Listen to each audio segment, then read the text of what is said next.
Jeshi la Polisi Tanzania lingependa kuwajulisha kuwa hadi mchana huu wa tarehe 9 mwezi wa 12 2025 hali ya usalama wa nchi ni shwari. Vyombo vya ulinzi na usalama vinaendelea kuimarisha usalama nchini sambamba na kulinda maisha ya watu na mali zao. Aidha, Jeshi la Polisi lingependa kutoa wito kwa wananchi kuendelea kuzipuuza picha mjongeo na picha mnato zinazoendelea kusambazwa kwenye mitandao ya kijamii zikionyesha kwamba kuna maandamano yameanza maeneo mbalimbali. Taarifa hizo sio sahihi. Wanatumia picha mjongeo na picha mnato za matukio ya nyuma kama vile ya tarehe 29, tarehe 30 na tarehe 31 mwezi wa 10 2025.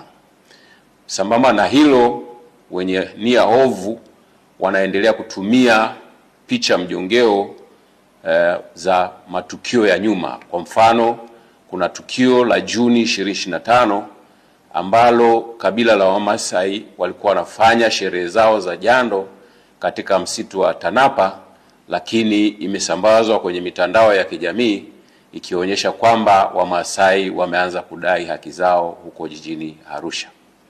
Tunaendelea kuwahimiza Watanzania kuendelea kuzipuuza picha za aina hiyo kwa sababu zina lengo la kuwahadaa kwamba kuna maandamano yanafanyika.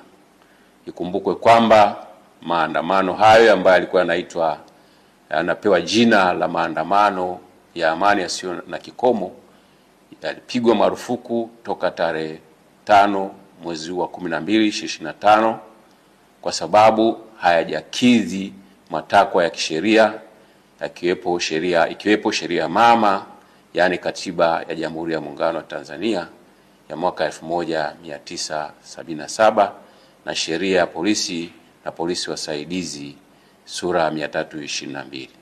Aidha, tunatoa wito kwa wananchi waendelee kufuata sheria kwa ajili ya usalama wetu sote.